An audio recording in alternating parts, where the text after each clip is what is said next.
Tere tulemast kuulama Nokalauda uut saadet. Seekord on saatekülaliseks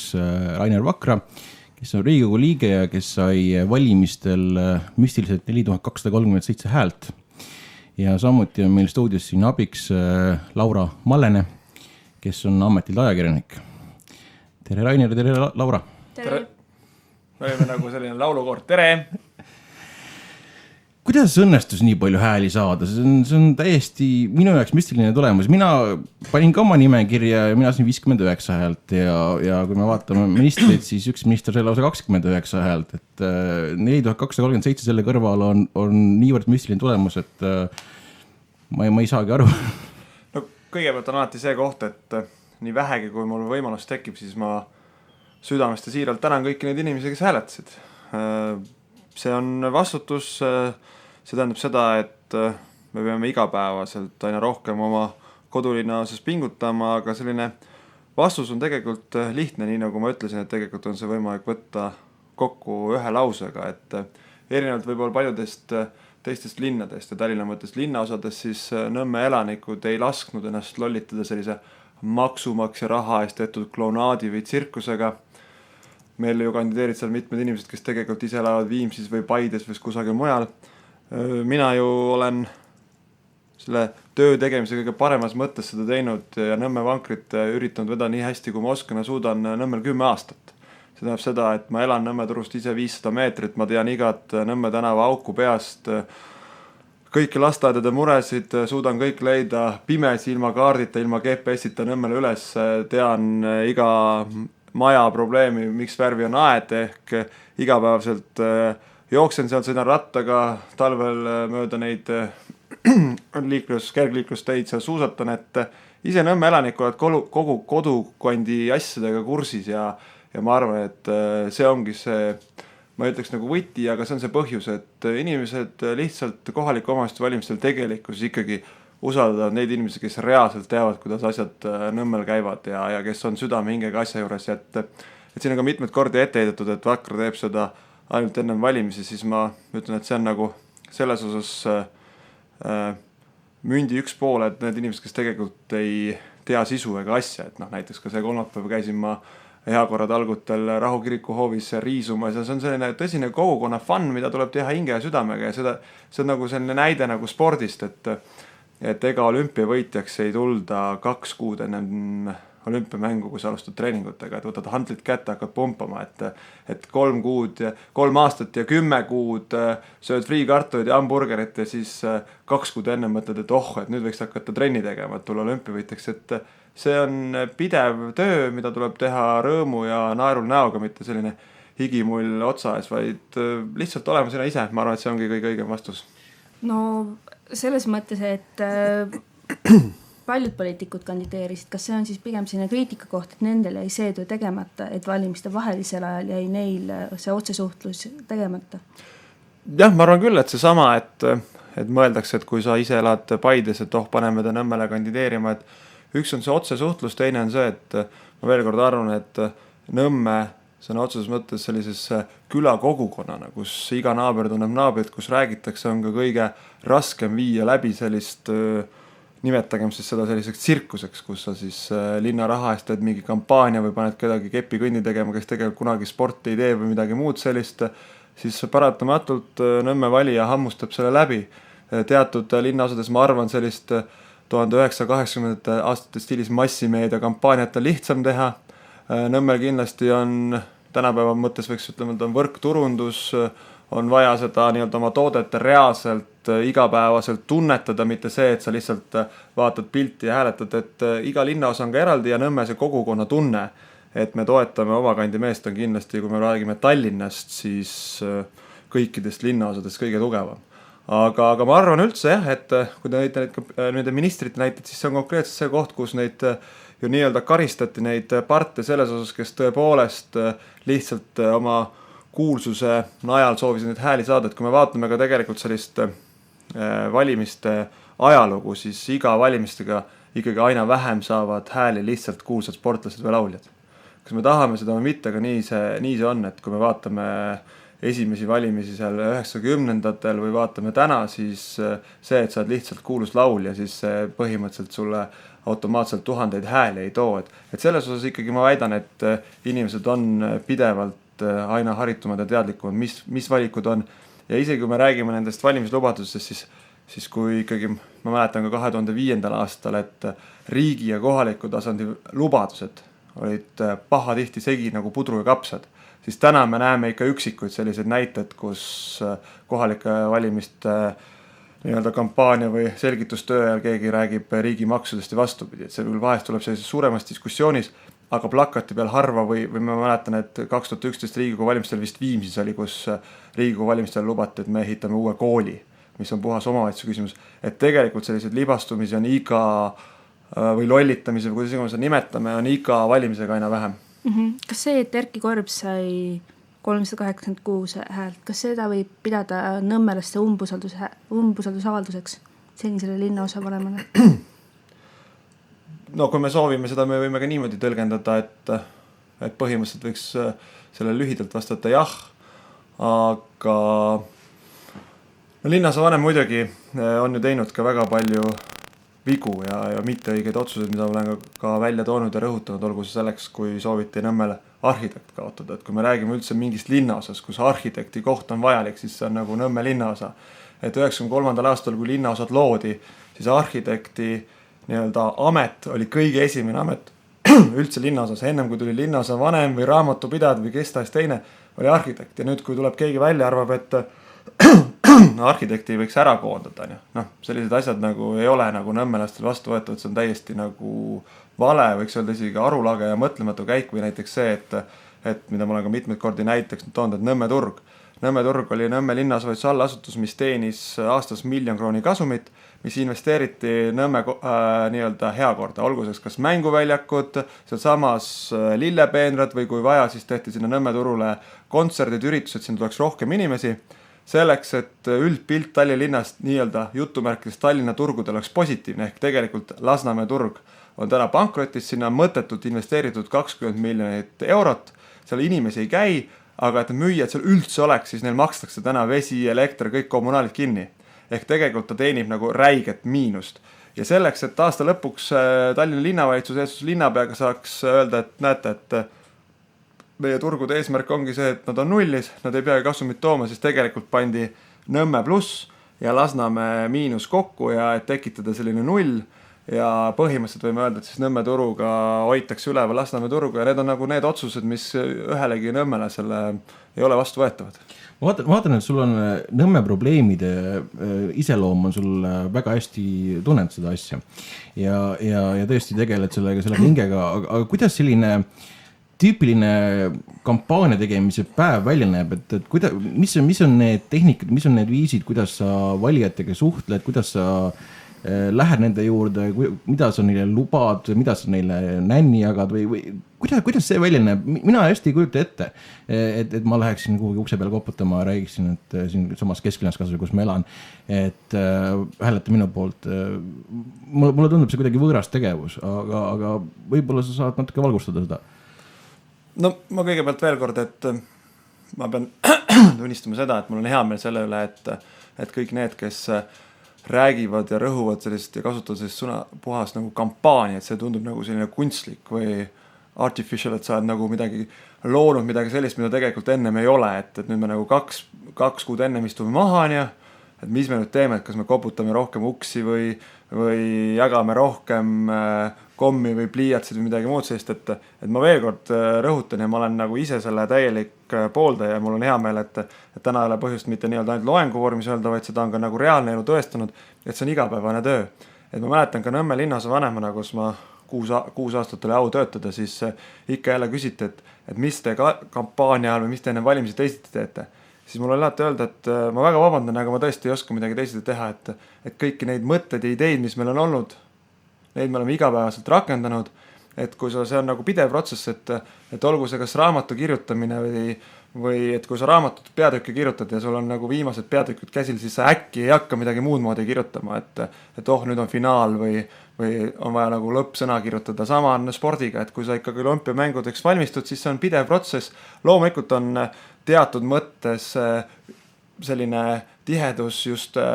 või tuleb ka selliseid professionaalseid kampaaniakilde sisse, aga need on ainult täiendavad, seesama, kui sa olid näiteks, et tänavakampaania telkides ja mis on selline taustaks oluline osa, aga see ei ole nagu asi iseenesest. Et pigem on ikka see töö eelnevalt ja siis hiljem lihtsalt tuletad meelde, käid kõik oma sõbrad läbi, kes Nõmmel elavad, mul on list telefoninumbriga oma nii-öelda Nõmme tuttavatest pea 200 inimest, kes elavad Nõmmele, kelle ma helistan isiklikult, ütlen, et tuletan meelde, et sõbrad, et on tõsine soov Nõmme linnasvalitsus tagasi tulla, tulge ja aidake või ka muid küsimusi arutada, et selline oma isiklik võrgustik ja nende inimestega tuleb heas mõttes igapäevaselt läbi käia ja mõistlik olla, mitte see, et seal tulevad meelde ainult iga 4 aasta tagant. Miks meil on selline olukord tekkinud, et meil on samad näod on kandideerivad Riigikogusse ja samad näod kandideerivad ka kohaliku omavalitsusse, et miks ei ole seda eristumust, et meil on kohalikud poliitikud ja riigipoliitikud, tegelikult need on 2 üsna erinevat valdkonda ja inimene, kes tunneb kohalikke probleeme väga hästi, tema võib-olla ei pruugi riigijuhtimisse sobida, aga ka vastupidi. Ma muidugi isiklikult arvan seda, et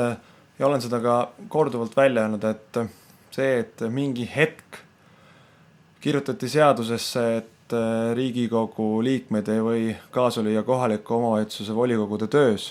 See tegelikult tulenes sellest, et mingi hetk Tallinnas ja Toompel läks asi nii kuumaks, et kiputi arutama ühte ja sama probleemi.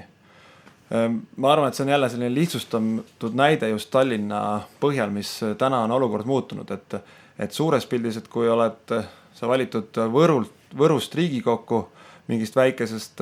vallast, siis ma arvan, et see pigem annaks Riigikogu saadikule juurde, kui see tihedus on ju tegelikult olema ausad korra kuus või korra 2 nädala tagant, et ta oleks ka reaalselt kursis nende maalähedaste küsimustega, et öeldakse ikka, et kuulge, et need Riigikogus, et neil on nagu jalad õhku tõusnud, nad tegelikult ei saa aru, mis on päris elu. Et see oleks nagu väga selge nagu hoob, kus nad oleks selle igapäevase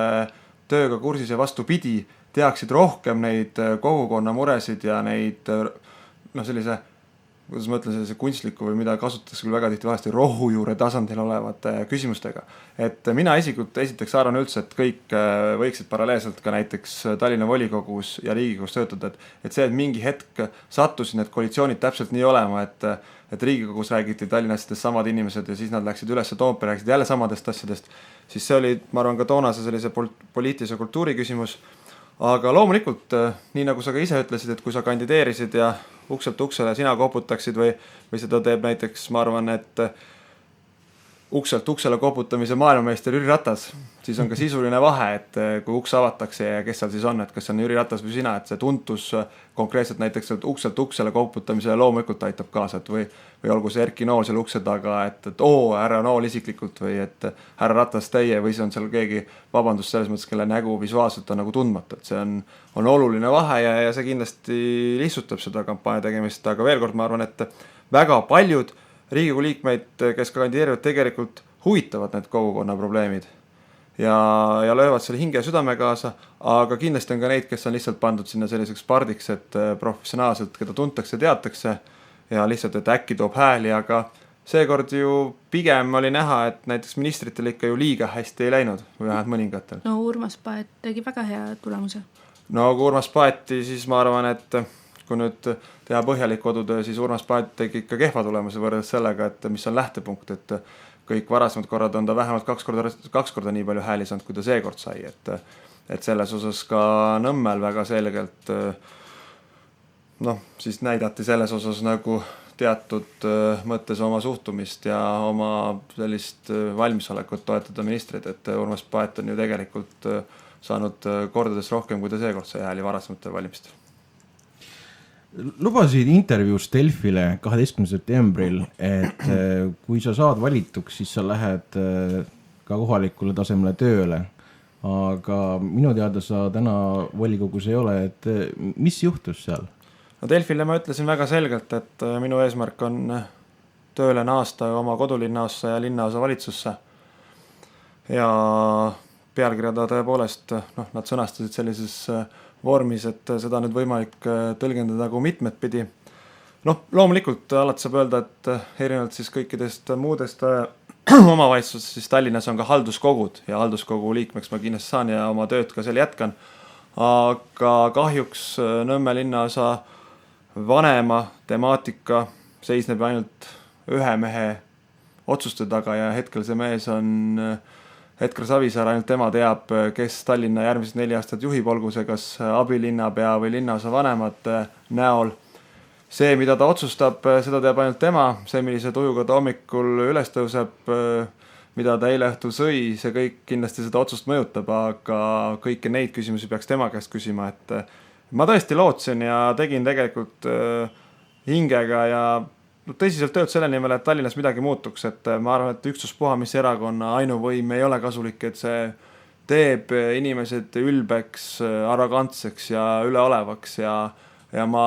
lootsin, et mis tahes kombinatsioonis, aga igatahes Keskerakond peab leidma mingi partneri endale juurde, et olgu see siis see, et oleks tekkinud vastaspoolt kolmikliit või Keskerakond kellega koostööd, et oleks tekkinud võimalus ikkagi reaalselt Nõmme tagasi minna, et seda ma olen välja öelnud, et nii täna, kui midagi peaks olemasolevas olukorras muutuma või homme-ülehomme, mina olen loomulikult täis tahtmist Nõmmele tööle minna, et ma arvan, et see valimise õhtul, kui kõik helistasid, ütlesid, et on väga hea tulemus, siis ma arvan, et ma olin üks kurvemaid, isegi võib-olla võiks öelda, et sotsiaaldemokraate, kes küll Tallinnas ju tegelikult põrusid, jooksid lati alt läbi, siis ma olin ikka siiralt kurb, et ma ise juba ikka uskusin, et mul on võimalik oma linnasse tagasi minna. Sotsiaaldemokraatidest rääkides, mis plaanid on demokraatidel edaspidi? Täna meil käivad väga selged sellised peeglisse vaatamise aktsioonid, kus me analüüsime tehtud ja kriipsutame alla vead ja mõtleme läbi, kuidas saab teha teisiti. See, mis puudutab nüüd konkreetselt demokraatide koostööd, siis on põhjust kõikidel demokraatide liikmetel maha istuda, ka isekeskis arutada ja ma arvan, et selle aasta numbri sees, mis on aasta 2013, peab siis igaüks otsustama, et mismoodi edasi ja kellega edasi ja kuidas edasi. Sellist ühtset plaani ei ole? No me oleme maha istunud ja seda arutanud ja teeme seda kindlasti veel, aga meie lähtepunkt on algusest peale olnud see, et kuna MTÜ Demokraadid on ju mittetulundusühing, mitte mingi erakond, et ka täna sinna kuulub nii reformierakondlasi, sotsiaaldemokraate kui keskerakondlasi, et selles osas ei pea teda nagu puhtalt siduma ainult sellise tulevikku vaatava poliitilise organisatsiooniga, et me nimetame seda selliseks erakondade üleseks mõttekojaks, nii et sellena kindlasti oma tegevust jätkub, aga see, et kas kõik siis nii-öelda ühte sammu astuvad, olgu see siis kas koostöös sotsiaaldemokraatide või Reformierakonnaga, seda kindlasti mitte, seda ei ole juba puht sellest tulenevalt võimalik, et meie liikmed on juba täna erinevates erakondades laiali. Aga tärmin on paigas, otsuse tegemise tärmin? Ja ma pidasin selle otsuse näol silmas pigem iseennast ja neid, kes täna sotsiaaldemokraatide koos kandideerisid, et me kindlasti peame, keda oli siis ütleme üks paarkümmend inimest, et me kindlasti peame nagu läbi mõtlema, et kas keegi soovib poliitikas jätkata, kui soovib jätkata, siis kellega ja mismoodi ja nii kindlasti jätkabki MTÜs lihtsalt sellise mõttekoja vormis ja võib-olla 4 aasta pärast kandideerib uuesti, et neid nii palju kui inimesi on mõtteid ja ideid. Mis mõelda sel valimistel olite rahul koostööga sotsiaaldemokraatidega? No meie koostöö oli hea, kõik mis me kokku leppisime toimis, kuigi teatud mõttes selline lõpptulemus ju tegelikult kindlasti jättis soovida, et sellises kampaania võtmes, mis sõna meeldib teile pidevalt kasutada, et siin viimase 2 kuu jooksul teatud mõttes selliseid möödalaskmisi oli ja ma arvan, et väga paljuski ikkagi ka oli küsimus selles, et mulle tundus, et ja mida on ka ajakirjandust õigesti öeldud, et väga mitmed erakonnad, kaasa arvatud ka sotsiaaldemokraadid teatud hetkeni ei uskunud, et tegelikult on mingi muutus võimalik. Ma kindlasti arvan seda ka Reformierakonna kohta. Võib-olla esimesena sellist usku küll püüdis ja võib-olla natuke isegi suutis nagu tuua oli IRL. Et mindi liiga lihtsalt sellise käega lööma, et pool sellise kohustuslikuna, et proovime, vaatame. No ma tõesti arvan, et nende inimeste osakaal, kes arvaks, et Valdo Randpere sobiks Tallinna peaks, on Tallinnas ikka väga väike. Ma siiralt vabandan kõigi nende eest, kes seda arvavad. Aga ma arvan, et Reformierakonna pink lubaks ka olemasolevast nimistust tugevamaid kandidaate ja tõsiseltvõetavad kandidaate, kes oleks just tõsiseltvõetavamad linnapea kohale, keda sa näekski kaevamas kanalisatsiooni, ehitamas lasteaedu, kõike muud, mitte filosofeerimas sellest, et kuidas Rootsis asjad tegelikult käivad. No, aga kuidas selle poolega, et mis oli Randpere enda väide, et meediakünnise ületas selline palagan ja vastandumine ja mitte just niisugune sisuline pool, et nemad olevad ettevalmistunud sisulise poole, samuti Vaba Tallinna Kodanikus meie rõhusime sisulisele poole peale, ehitasime oma programmi selle peale, aga sisulise jutuga meediasse saada oli äärmiselt raske. Et mis sa sellest teooriast arvad?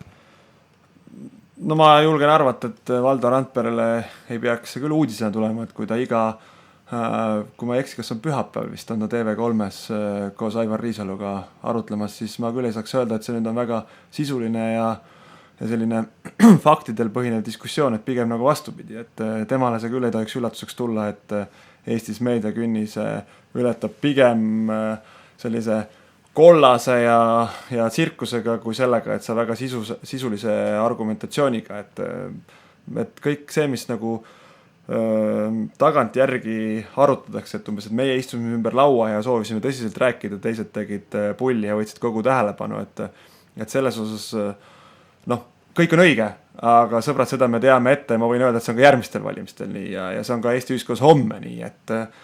Õhtulehte tellitakse selgelt rohkem kui Sirpina, et ma ei saa lihtsalt sellest aru, et kuidas kellelgi nagu mingi hetk nagu tuleb see nagu üllatusena või tuuakse selle põhjendusena, et miks valimistel hästi läinud, et see on ju kõigile teada, et tsirkus müüb paremini kui võtta ka Postimehe enda statistika, siis Postimehe arvamuslehekülge loetakse kõige vähem võrreldes spordiosaga või mis iganes, et seda, et nüüd hiljem valimistel öelda, et sellepärast ei tulnud välja, on selles mõttes vale, et see ei ole raketiteadus, see on kõigile teada varasemalt, et nii on Eestis. Ja mitte Eestis, vaid tegelikult üle maailma. Kuna meil on stuudios on ajakirjaniks, meil on võimalus küsida, et miks on niimoodi, et meediakünnise ületab kollane värk, mitte sisuline värk? Väga lihtsalt seda loetakse. No, sisusse nagu süübivad inimesi, see võtab aega, see on väsitav, et kõik, mis on selline pealiskaudne kiire, nagu kiire toit, see müüb kiiremini, kergem, paremini, mida rohkem pilte, seda lihtsam lugeda ja need on, kahjuks on need sisused põhjused, mis ei tähenda seda, et diskussiooni ei peaks olema, et seda tulebki nagu suuta tasakaalustada, aga professionaalse poliitikuna sa ei saa nagu valimiskaotust öelda selle peale, et meie olime valmis, et on ka ju siis võimalik neid sisulisi diskussioone läbi siis teatud mõttes nende kollaste või selliste huvitavate nüansside või sellise, kuidas öelda, kui see nagu väga nurgeliseks taguda või väga reljeefseks lüüa, ja siis on võimalik seda ka nagu seda sõnumit, mis on sisuga täidetud, edasi anda. Aga selleks on vaja nagu istuda maha, mõelda, kuidas seda teha, aga lihtsalt pärast öelda, et kuulge, et kõik tahtsid ainult nalja teha, me tahtsime tõsiselt rääkida ja keegi meid ei kuulanud, et see on nagu jälle veits lihtne ja labastav minu meelest. See on päris kurb samas tegelikult, mida see Eesti meedia ja Eesti ühiskonna kohta räägib. Aga ma arvan, et see ei ole nagu ainult Eesti küsimus, see on ju kogu sellise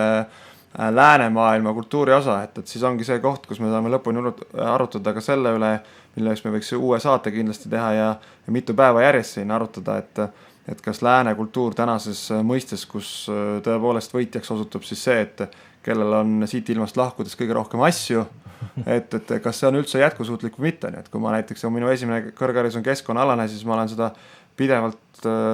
ka nagu esile tõstnud, et kui kõik täna on miljardid inimesi, kes pole kunagi elektriga reaalselt isegi kokku puutunud, et kui kõik tänapäeva inimesed sooviksid endale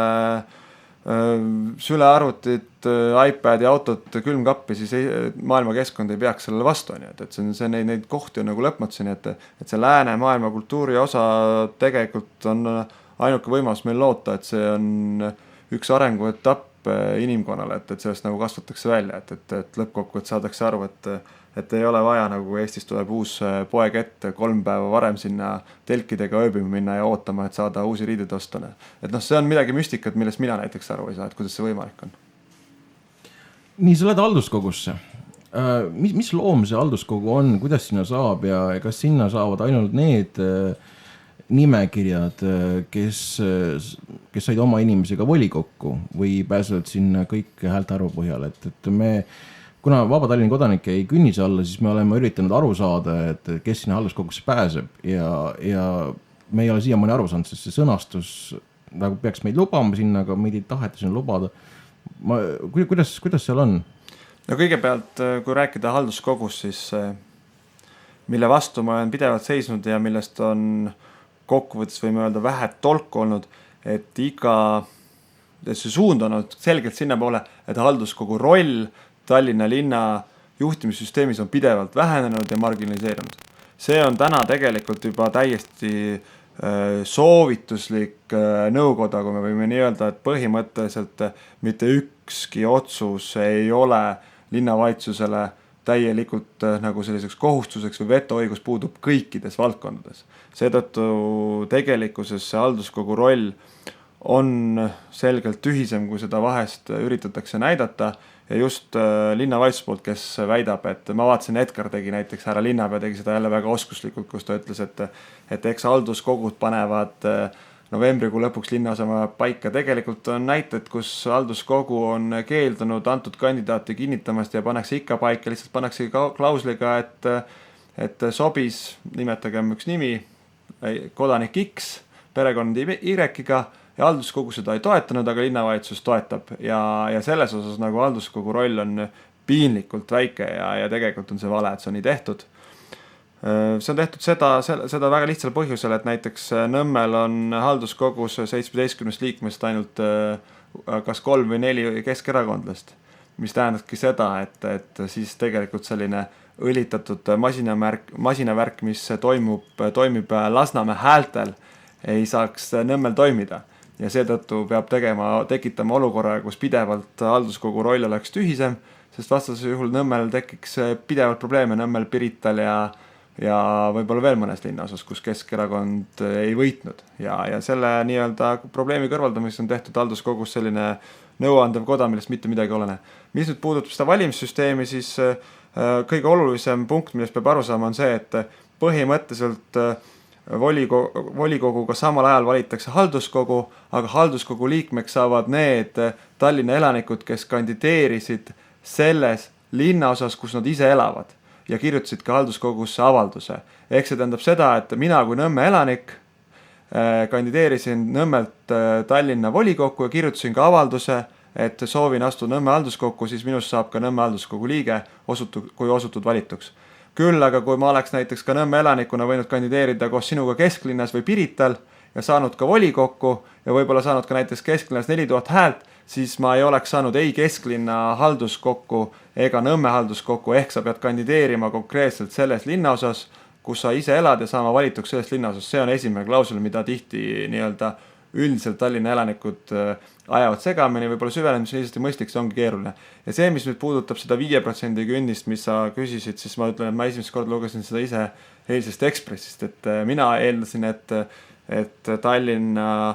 või need kõik linnaosade halduskogud ikkagi lähtuvad puht isiklikest tulemustest, et sinna võimalik saada ka sisse üksikkandidaadil näiteks. Et see 5% künnise tõlgendamise koht on mulle käinud segaseks, et ma siinkohal ütlen ausalt, et ma eeldasin, et nii Vikk kui ka mõningad nende roheliste kandidaadid vähemalt halduskogudes saavad kaasa lüüa ja ma arvan, et see oleks igati õige. Ja kui see nii ei ole, siis on taaskord järjekordselt üks selline näide, kus siis pidevalt keeratakse kraane kinni ja mängitakse ainult selle peale, et Lasnamäe häältega kogu Tallinn üle joosta, kui kasutada sellist poliittehnoloogilist väljendit. See kõlab päris nukralt. See ongi kurb ja nukker, aga ütleme nii,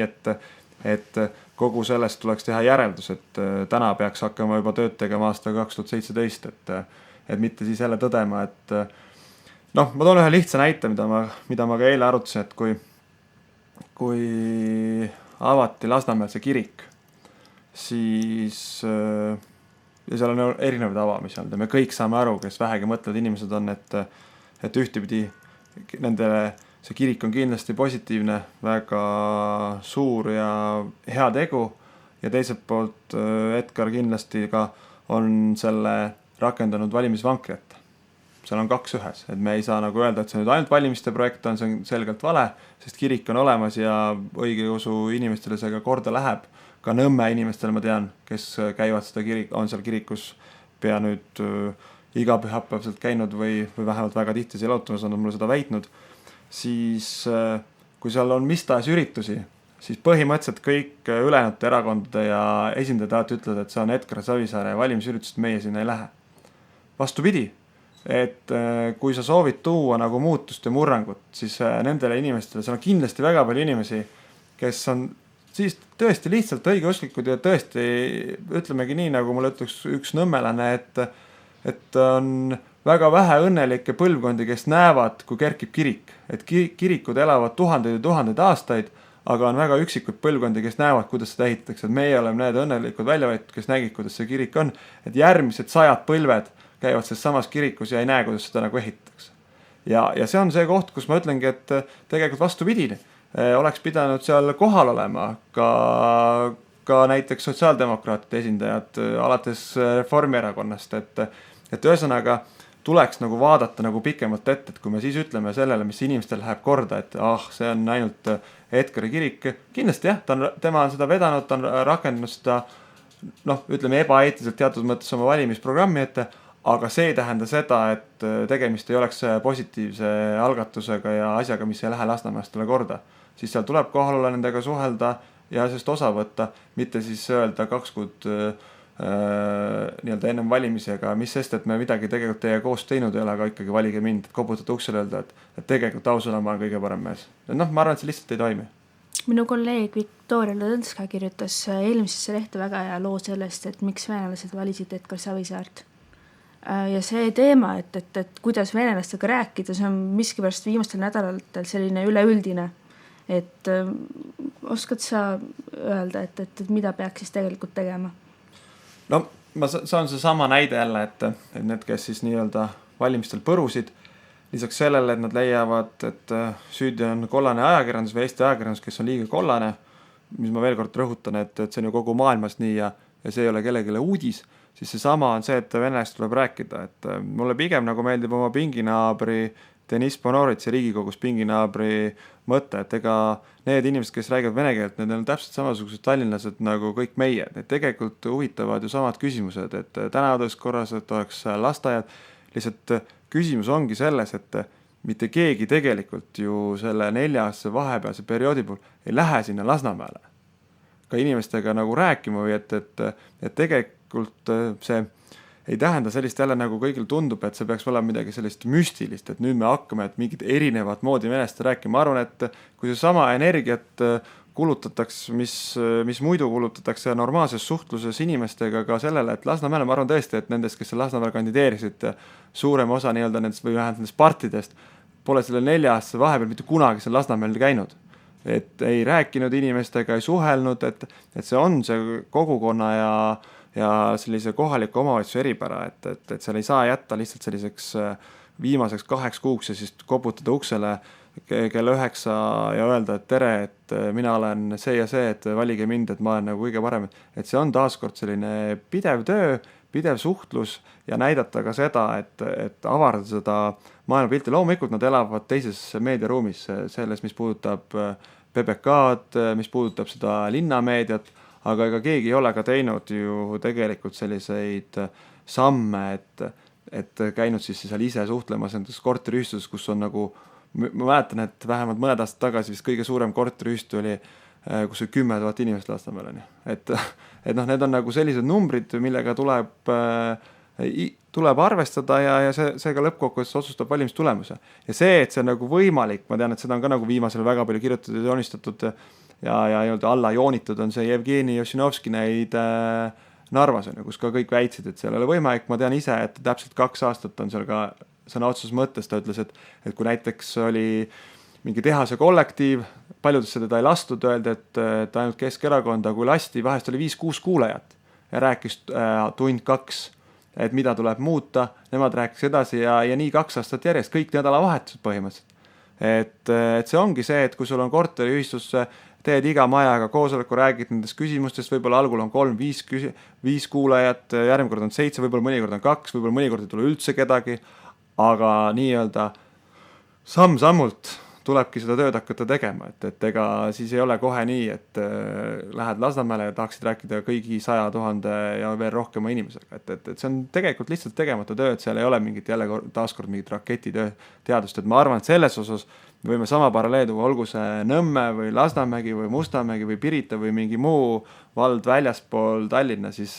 tegelikult tulemused näitavad ikkagi, et ka vallavanemate näol, et need, kes ikkagi suhtlevad kodanikega, igapäevaselt arutlevad ja kaasavad neid, need on ka saanud vastava tulemused, selline, ma ise nimetasin alati, kui mul oli au kunagi Eesti Noorteühenduste Liidus olla ja oli selline projekt, et lõime need noortevolikogusid, siis oli teatud osa selliseid vallajuhte, kes põhimõtteliselt ütlesid, et ei, nad mingid noori taha, need tulevad ainult segama,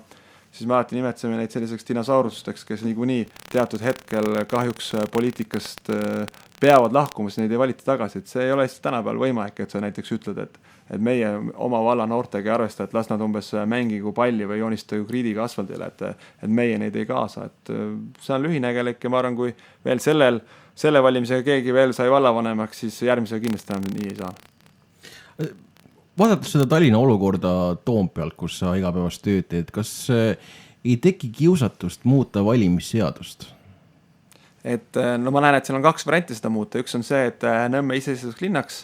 mis oleks kindlasti suurem kiusatus minu näol. Ja teine variant oleks siis see, et Lasnamäe eraldi ja liita Maarduga. Ja ma saan aru, et need oleks nagu 2 sellist need on variandid. Regionaalpoliitilist varianti. Või siis see, et lihtsalt, et mingeid muid nippe. No ma ütlen veel kord, et tegelikult ei teki kiusatust, et ma väga sellise karmi lühiks lausega ütlen see, et see on tegelikult kõigi teiste tegemata töö. Ma saan aru, et me võime öelda, et Keskerakond on teatud mõttes, mitte teatud mõttes, vaid väga räigelt ja valelikult ja häbiväärselt kasutanud linna raha otseselt propagandaks, nii nagu president nimetas seda varastamiseks, ma nõustun taga selles mõttes, et no see on ikkagi, no ma toon selle klassiks näite, kui panna antisportlane kepi kõndi tegema ja väitma, et see kutsub inimesi kepi kõndi tegema. Siis see oleks umbes sama hea näide, et me, vabandust, aga me leiame Eesti mingi kõige suurema alkohooliku, kes reaalselt me teame, et tegelikult on iga päev mitte kaines olekus. Ja siis me paneme ta plakati peale ja tema ütleb, et sõbrad, ärge jooge, ausõna. Et noh, sa ei saa panna nagu sellist inimest, kes on tegelikus antisportlane, kes vähegi ta tunneb, teab, et nagu enam spordikaugemat inimest ei ole maa peale loodud. Panna reklaami, et tulge sportiga ja öelda, et see nagu päriselt ei ole mitte poliitilise eesmärgiga, või ongi selle eesmärgiga, et ta on isiklik eeskuju, et tulge kõik sportima. No, see on nagu nii muinasjutu maailm, et see ei ole mõtet isegi süveneda. Aga ikkagi, ütleme lühidalt, et kui kõik see jama välja jätta, siis sellegi poolest on põhjus kõigil teistel peeglisse vaadata ja hiljemalt täna või hiljemalt eile juba tööle hakata selle nimel, et midagi 4 aasta pärast Tallinnas muutuks, et nii lihtne see ongi. Tegemata töö lihtsalt kõigil. Kui rääkida raha omapärases kasutuses, siis sina oled ka selle VEB-fondi uurimiskomisjoni liige, et mis seal toimub ja kuidas teil uurimine areneb? No tänaseks me oleme pea 30 inimest küsitlenud ja meil on erinevaid uusi tahke tulnud, mida siiamaani Eesti ajakirjandus ei ole laialt käsitletud. Lähtuvalt sellest, et meie hea koostööpartner ja kellega me igapäevaselt koostööd teeme, Riigikontroll teeb ka omapoolset auditit, siis me ühildame oma ajagraafiku ja sellise lõppraporti kirjutame aprilli alguses. Me oleme komisjoni siseselt kokku leppinud, et me neid infokilde, mis muidugi nii-öelda, kui me rääkisime valimiste kontekstis kollases meedias väga hästi lendaksid, et me neid nii-öelda eraldi seisvalt õhku ei paiska, et ei tekita sellist tühja kollast tähelepanu, et ka nende inimeste osas tegelikult, kes meie komisjonis on käinud, ei ole me kordagi ise nagu provotseerinud ega saatnud mingid pressiteated, et teate nüüd, et nüüd meil tuleb Vahu Kraft või homme tuleb Siim Kallas, et jah, et mõningad need on kusagilt, ma ei ütleks mitte välja tilkunud, kuna ka ei saa salastatud info, siis kui nad tulevad ja ajakirjanik on huvi, siis on kõik oodatud, aga me ei ole ise seda provotseerinud, et meie nagu selge soov on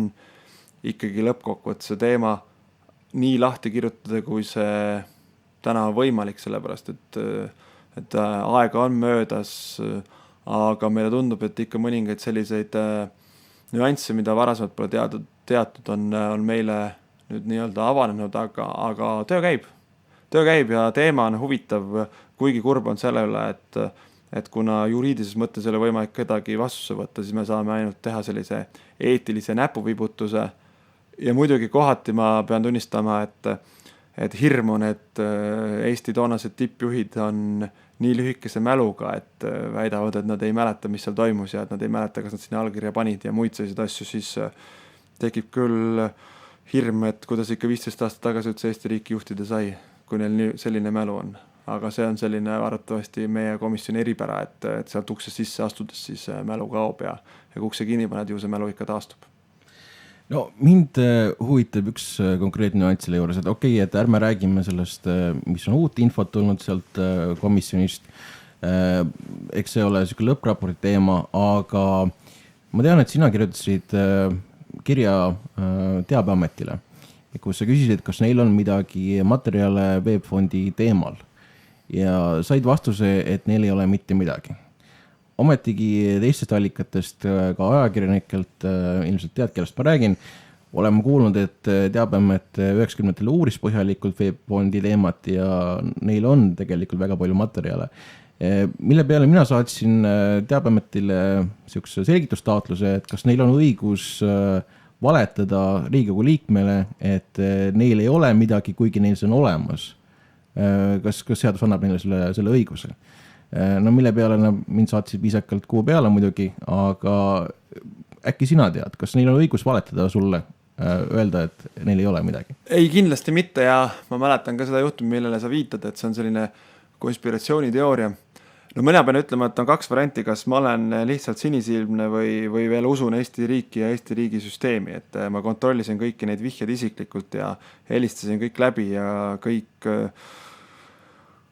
kuidas ma siis ütlen, tunnistasid käsi piibel, et sellist asja ei olnud, et nad tõepoolest neil ei ole seda informatsiooni, et nii sellesse samasse ametisse kui ka meie Riigikogu võimalikke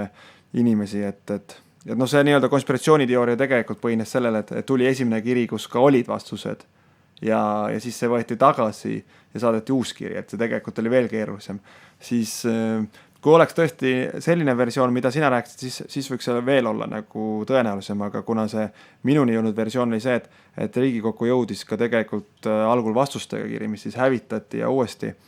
et noh, ma ei näe nagu võimekust vähemalt see, et kuidas Riigikogus see kiri nüüd ära kaotada ja miks need ametnikud peaksid olema kõik nii motiveeritud, et vaatamata kõigele, mis infole see võiks olla, oleks lugenud ka kaitsepolitsei kirju, mis on salastatud põhimõtteliselt 100 aastaks ja nende kõigiga tutvunud, siis ma ei näe nagu võimalust, et selles tarbija kaitse Teabeamet saaks midagi sellist, mis oleks nagu nii tohutult, et kogu Riigikogu struktuuri ametnikud, kes kirju registreerivad, et kõik kinni mätsitakse ja siis nad hiljem käsi piibel kõik ütlevad, et pole olnud, et no ma ei tea, ma tõesti ei usu sellisesse Eesti riiki, et ma loodan, et ausad inimesi ikka veel on olemas Eesti Vabariigis. No sellist teooriat mina ka ei usu, lihtsalt tekkis küsimus, et kas neil on kohustus anda infot selle kohta, et kas mingi asi on olemas või ei ole, kui see on riigisaladus näiteks? Kindlasti neil on kohustus seda öelda, et kui meie uurimuskomisjon saatis neile ju ametliku kirja, et siis see, kui neil on see info ja nad seda ei välja jäänud, siis see on, ma ütleks isegi räige rikkumine, et kuidas ma seda ütlen, et meie saime ametliku vastuse, et ei ole, helistasime ka üle, kõik ütlesid, et ei ole, et meil ei ole ka mingit võimalust seda nagu lõpuni nagu kontrollida, et kes nüüd luiskab või siis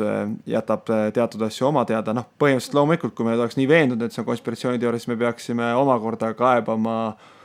jõustruktuuride ütlema, et meie komisjoniga ei tehta koostööd, et tuleks seda kontrollida, aga ühtegi sellist reaalselt vihjet, et see on konspiratsiooniteooria, vähemalt mina isiklikult kontrollides ei saanud. Okei. Küsida midagi äkki? Ei, ma lihtsalt loodan väga, et see aprillis tõepoolest selguse saab, seepärast, et mulle tundub, et vahtu on kohati liialt palju juba ajatud selle teemal. Ja see vahemaa on ka päris pikk juba, et lihtsalt sinu juttu kuulates tekkis väga suur huvi, et mis on need killud, mida me veel ei tea. See põhiline kild on see, et tegelikult on teada fakt, et see raha sealt kätte saadi, et siiamaani oli kogu aeg nii-öelda õhus, et küll see kaob nagu lõplikult ära läbi selle, et me ei tea konkreetselt, et kes, aga on näha ka paberitest, kuidas see raha ikkagi sealt nii-öelda nagu füüsiliselt välja kantakse 98. aastal, et kui siiamaani oli alati selline diskussioon, et äkki keegi sai raha või äkki suudeti see rahaks vahetada, siis täna on see kindel fakt, et raha sealt saadi. Loomulikult siis kaovad jäljed vette, et kes ja mismoodi seda hiljem jaotati, aga see, mis on nagu spekulatsioonini õhus olnud, et see tegelikult vastab tõele. Loomulikult muidugi need raamatud ja kõik, mis on siis kirjutatud, et seal on paljusid asju ka nagu ikka illustreeritud ja tehtud võimsamaks kui tegelikult, et paljuski võib-olla kõikide nende konspiratsiooniteooriate puhul on see, et üleüldiselt nagu loodusteadustest, et ikkagi elus kipuvad rakenduma kõige lihtsamad versioonid, et see on nagu kriminaalromaanile, et tavaliselt see, kes sa korra esimesel lehel mõtled, et äkki tema on ikkagi see tapja, siis 440. leheküljel lõpuks saadki, et oligi tema, kuigi vahepeal oli 439 lehekülge segadust ja muud, et eks nende selliste konspiratsiooniteooriatega kipub ka pahatihti olema nii, et lõppkokkuvõttes kõige lihtsam lahendus ongi tõenäosus. Kas sa saate siis lõpuks panna näpu peale, et nii toimus ja nii oli praeguse seisuga? See, kuidas toimus ja mismoodi, mis tehinguid tehti, et selle ajalise raporti ja kes sinna alla kirjutas, selle me kindlasti oma sellises lõppdokumendis avaldame. Kahjuks ei ole kindlasti võimalik meil nagu öelda, et tema või tema on 100% süüdi, et kui keegi just ise nüüd mingil hetkel ei tule ja üles ei tunnista, sellepärast et need inimesed, kes on üksteisele ka näpuga näidanud risti-rästi, et tema ütles ja tema teadis ja vastupidi, et nii nagu ma ka ütlesin, et meie komisjoni eripära on see, et uksest sisse tulles paljudel mälu kaob ja taastub alles siis, kui nad uksest välja astuvad, ja see on see koht, kus siis tuleb neid infokilde kokku nii-öelda mosaiigina panna, kuna meil on käinud 30 inimest, me oleme teinud koostööd Riigikontrolliga, siis meil neid uusi mosaiigikilde on mitmeid, et ma arvan, sellise väga selge vastutusahela saab kindlasti ja lõppkokkuvõttes, kuna tegemist on ju eetilise hinnanguga, siis kui keegi loeb seda raportit, siis ta ise saabki anda hinnangu, et kes siis tegelikult oli süüdi või mitte. Aga meie kindlasti ei ütle nimeliselt, et tema kindlasti on süüdi ja oleks 5 aastat tagasi tehtud, siis me oleks tema vangi pannud, et sinna me kindlasti ei püüdle ka oma raportiga. Viimase info järgi, mis meedias jõudis, siis te ajate taga seda ühte inimest. Aleksander Matti. Jah, kes võttis raha välja väidetavalt. Olete tema üles leidnud, ta peaks olema ka Eesti kodanik, kui ta ennast varjab Venemaal, siis kuigi Venemaal, ma saan aru, on selline poliitika, et nemad oma enda kodanikke välja ei anna, siis Eesti kodanikuna võivad ometigi välja anda. Et me jätkuvalt otsime teda taga, saame ka siinkohal mainida, et kõik, kes teavad kodanik Aleksander Mati asukohta, palun sellest teada anda, oleme väga tänulikud, aga me oleme teinud ka nüüd vastavad teabepäringud Eesti jõustruktuuridele, nii ja palved aidata meid selles protsessis, nii et vaevalt, et nii nagu sa ka ütlesid, et see tundub väga keeruline, et keegi kedagi välja hakkab andma, aga meie andmetel ta tegelikult liigub siiani Eesti ja Venemaa vahet, et näiteks piiri peal võidakse ta nii-öelda, ma ütleks siis kinni võtta kõlab kuidagi halvasti, aga talle õlale koputada öelda, et tegelikult oleks aeg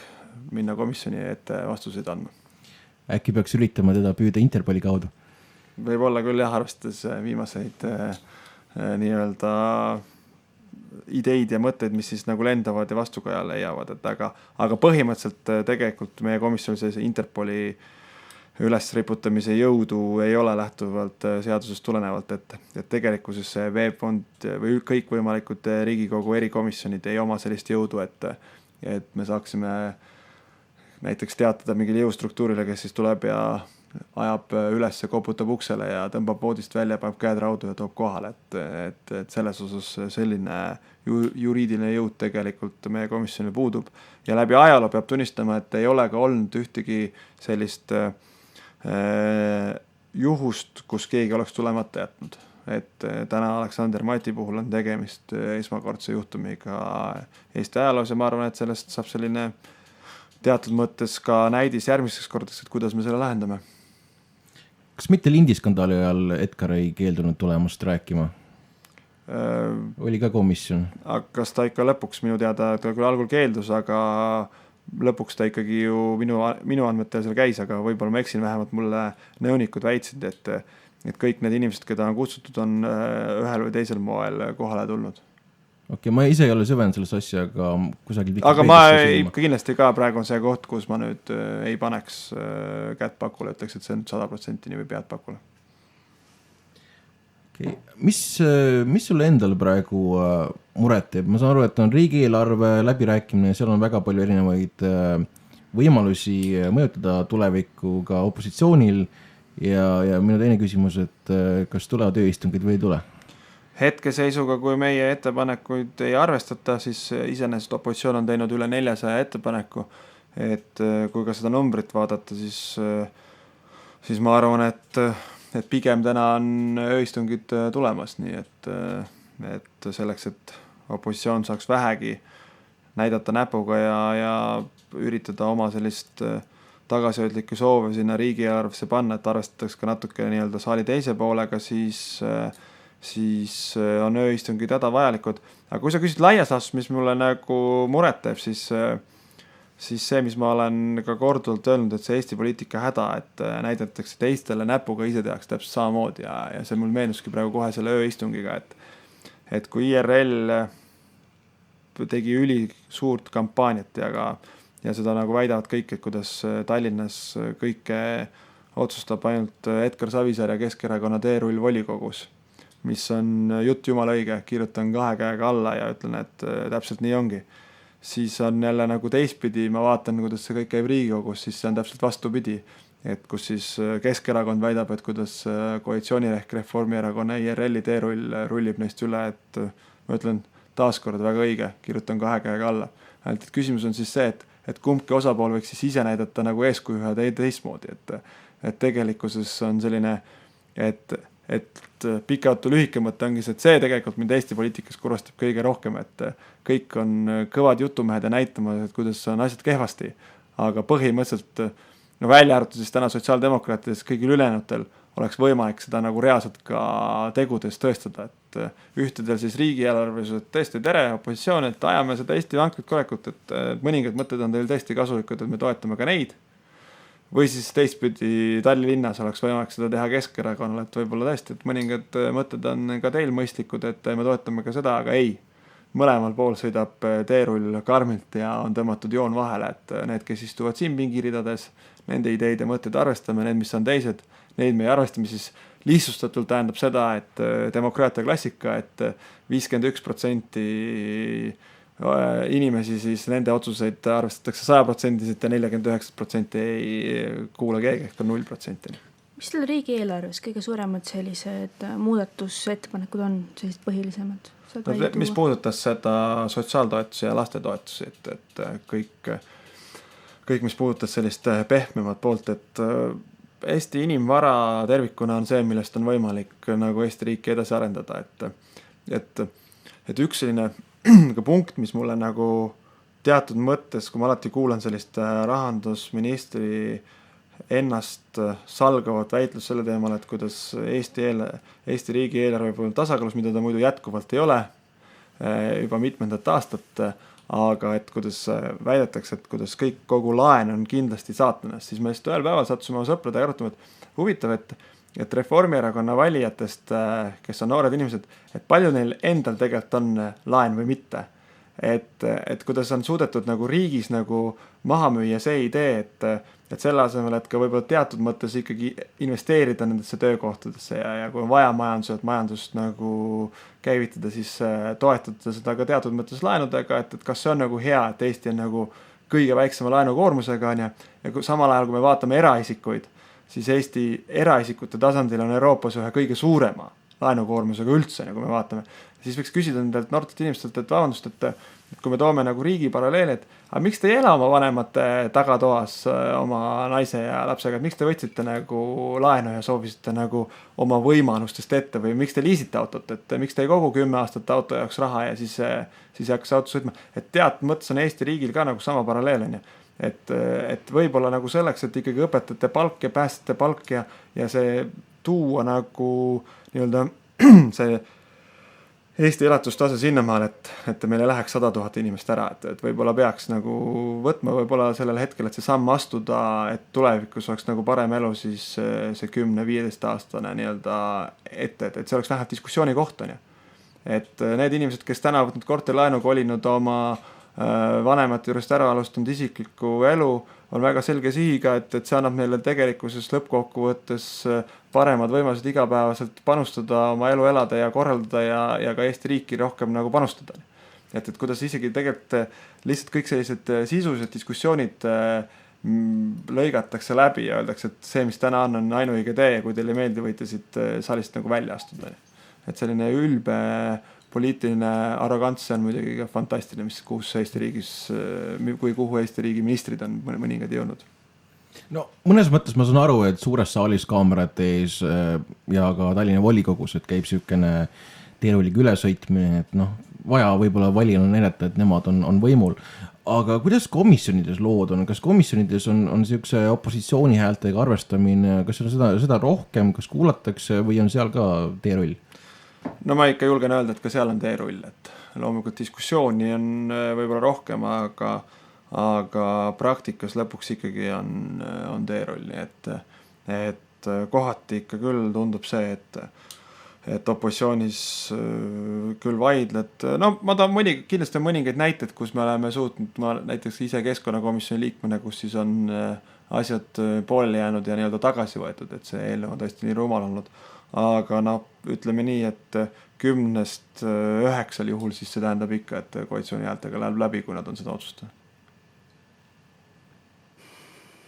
Said küsimused otsa? Ei. Äkki siis näeme hoopis ööistungitel, saame puhvatis istuda ja arutada neid asju edasi. Just. Ja minugi poolest, et kuigi iseenesest ööistung kui töövormina on selline hädapasun, et vaadake, et me oleme ka olemas ja meil on nagu mõtteid, et pigem ma ütlen, et see on nagu kurb, et Riigikogus iga aasta, kui on eelarve, siis ööistungile jõutakse, aga põhjus ongi see, et tegelikult ühe osapoole nii-öelda lõppkokkuvõttes, olgu siis kas saadikute või inimeste arvamused või ettepanekutega sõna otseses mõttes üldse ei arvestata ja ei ole muud varianti, on ju. Aga mis neist ööistungitest kasu on peale selle, et te võtate avalikkuse tähelepanu endale? Kindlasti tuleb kusagil TV3 ja Kanal 2 kaamerad, kes saavad head intervjuud, aga No on olnud ka näited, kus tänu sellele ööistungile siis ikkagi suudetakse seda sama, nii-öelda klassikas mõttes, mis on siis poliitikale nagu või miks ajakirjandust nimetatakse 4. võimuks, ongi see, et mingist hetkest sa juhid ikkagi nii palju tähelepanu sellele, et kus siis nende ettepanekutega lõpuks arvestatakse. Et kuna sa nii kaua venitad ja on näha, et see teema nagu tõuseb ka päevakorda, ehk siis see on see koht, kus me ennem esimeses saateblokis arutasime, et on mõningaid tõsiseid küsimusi, mille üle diskussiooni ei tekitata. Et ega siis ööistung ei tähenda seda, et me üritaksime juhtida tähelepanu kõigile 400 küsimusele. Et ööistung tähendab siis seda, et sealt võetakse see 1 või 2 põhilist või kõige olulisemat küsimust,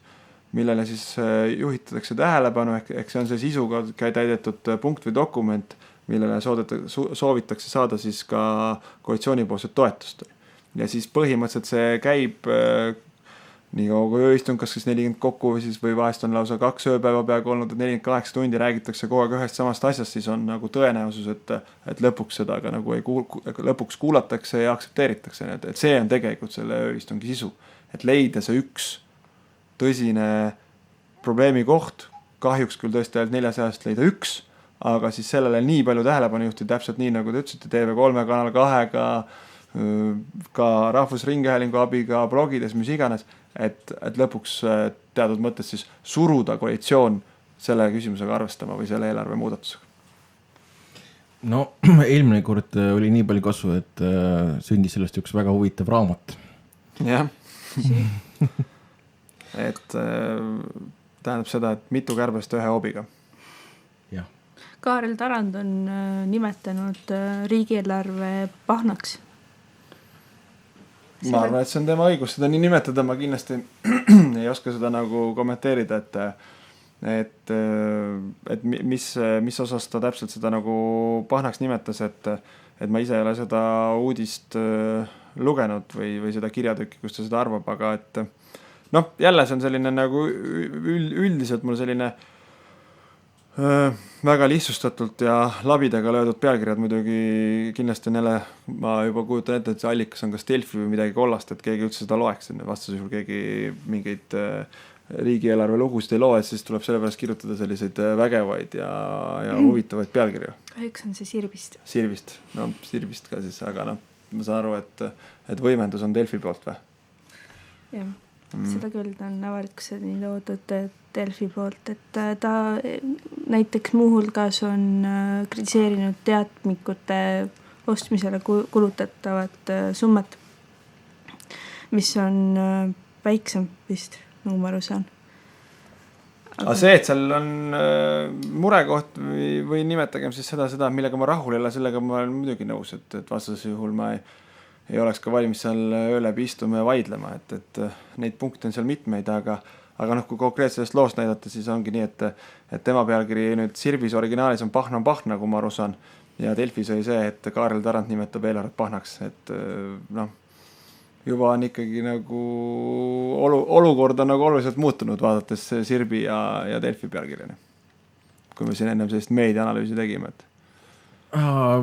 Äkki lõpetuseks jätad ühe soovituse meediale, et kuidas saaks rohkem sisulist infot viia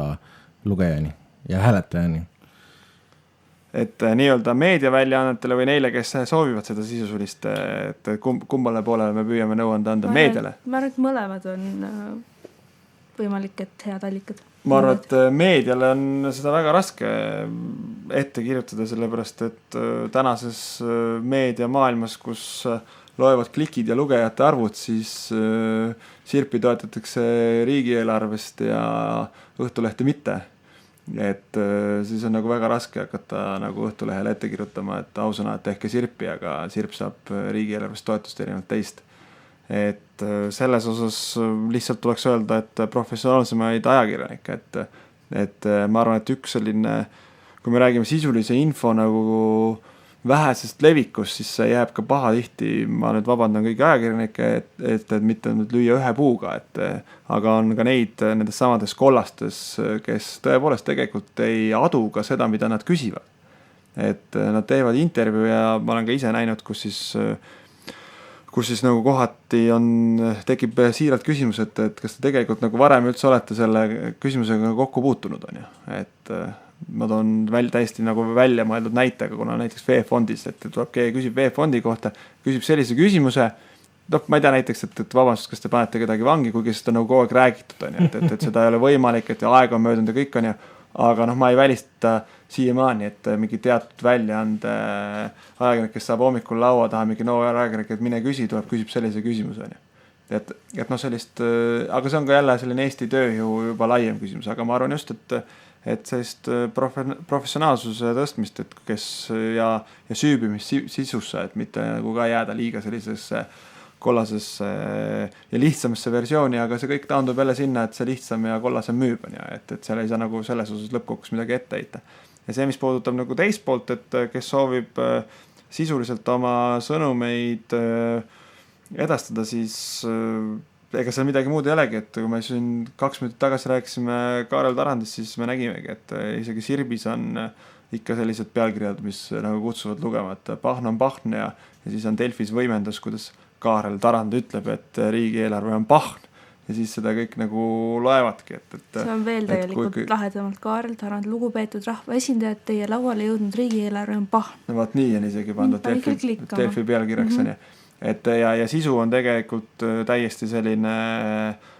asjalik ja mittekollane. Et eks see on see sõnumi reljeefsus ja ülesehitamise küsimus, aga ega siin ei olegi ühtegi vastust, et võib-olla ikkagi see,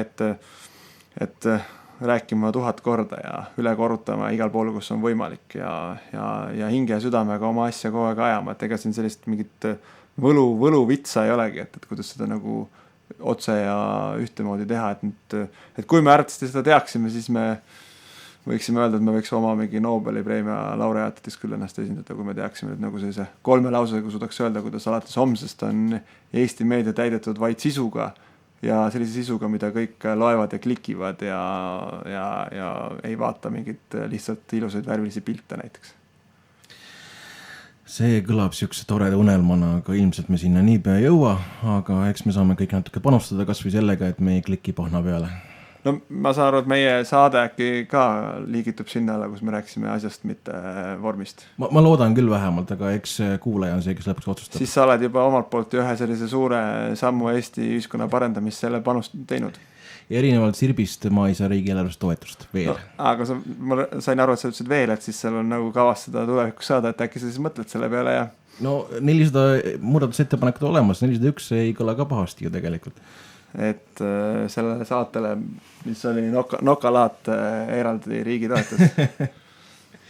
No näiteks, aga tegelikult ma saan aru, et üks muudatusettepanek on selle kohta, et MTÜ Eesti internetikogukond, kus ma olen ka tegutsev, et nemad võiksid saada riigieelarvest natukene toetust järgmiseks aastaks, tegevustoetust just, et ma loodan, et see on üks muudatusettepanek, mis läheb läbi. Loodame, et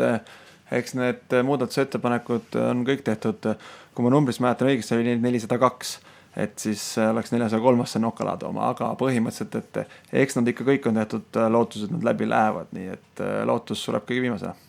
Nii see on, aga seniks kuulmiseni järgmise saateni. Aitäh kutsumast ja nägemist!